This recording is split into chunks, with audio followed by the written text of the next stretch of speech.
क्या बिना किसी ठोस सबूत के आधार पर एक आईएएस अधिकारी का नाम उछाला जाना किस हद तक सही है? अगर किसी ने आईएएस अधिकारी के नंबर पर प्रश्न पत्र भेज ही दिया तो इसमें आईएएस अधिकारी का क्या दोष है? क्या सिस्टम का बड़ा खेला, एक सिस्टम का बड़ा झोला किसी आईएएस अधिकारी के माथे फोड़ने की कोशिश की जा रही है? बिहार में बीपीएससी यानी बिहार लोक सेवा आयोग का प्रश्न पत्र लीक होता है। प्रश्न पत्र लीक होने के कुछ समय के भीतर ही सोशल साइट्स के माध्यम से प्रश्न पत्र वायरल होने लग जाता है। ये खबर मीडिया हाउसेस के हाथ में लगती है। देर शाम बीपीएससी की परीक्षा भी रद्द हो जाती है। बिहार के सिस्टम के खिलाफ सवाल खड़ी हो जाती है, सवाल की लड़ियां लग जाती है।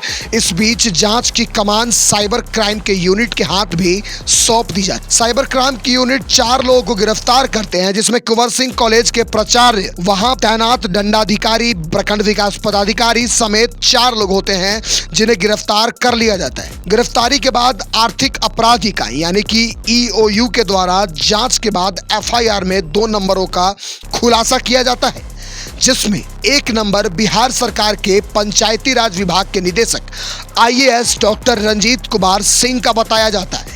उसके बाद सोशल साइट्स पर यह खबर फैलने लगती है कि आईएएस अधिकारी का प्रश्न पत्र लीक कांड से क्या संबंध है। अब सीधे सीधे किसी आईएएस अधिकारी पर आरोप लगाना किस हद तक उचित है? क्या बिना किसी ठोस सबूत के आधार पर एक आईएएस अधिकारी का नाम उछाला जाना किस हद तक सही है?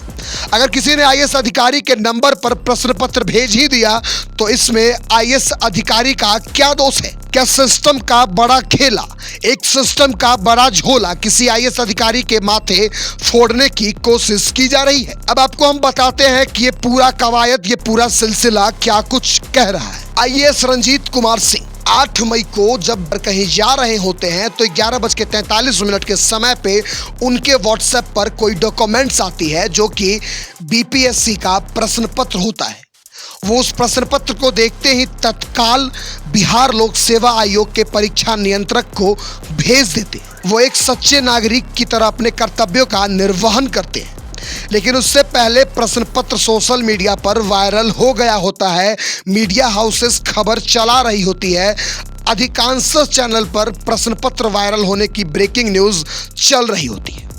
आईएएस रंजीत कुमार सिंह के पास 11:43 पर जैसे ही वो प्रश्न पत्र पहुंचता है, वो एक सच्चे नागरिक होने का फर्ज अदा करते हैं और परीक्षा नियंत्रक के पास उस प्रश्न पत्र को भेज देते हैं। आप सोच लीजिए कि किसी आम आदमी के पास या फिर किसी पत्रकार के पास इस तरह का प्रश्न पत्र पहुंचता है तो वो उस स्थिति में क्या करेंगे? वो उस स्थिति में वहां के नजदीकी पुलिस स्टेशन को, पुलिस अधिकारी को या फिर प्रशासनिक अधिकारी को सूचना देंगे कि हमारे पास किसी तरह का कोई प्रश्न पत्र पहुंचा है, आप इसकी जांच करें।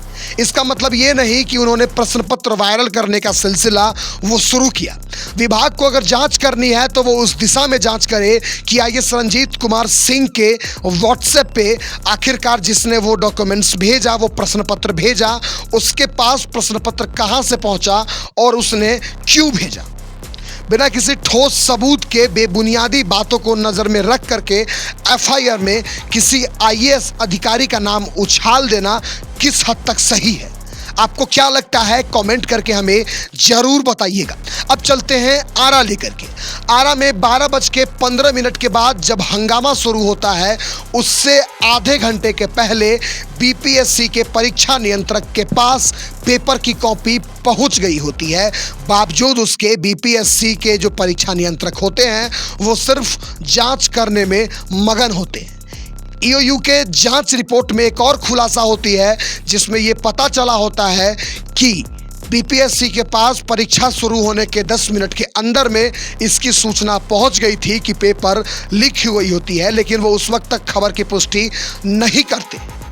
अब किसी आईएएस अधिकारी के माथे पे इस बात को फोड़ना किस हद तक उचित है कि उन्होंने सोशल साइट पे प्रश्न पत्र वायरल करने जैसे हरकतों में अपनी जो संदिग्धता है, संलिप्तता है, वो दे रखी है। चाहे वो साइबर क्राइम की यूनिट हो या फिर आर्थिक अपराध इकाई, किन्हीं के पास आईएएस अधिकारी के खिलाफ कोई ठोस सबूत फिलहाल में उपलब्ध नहीं है।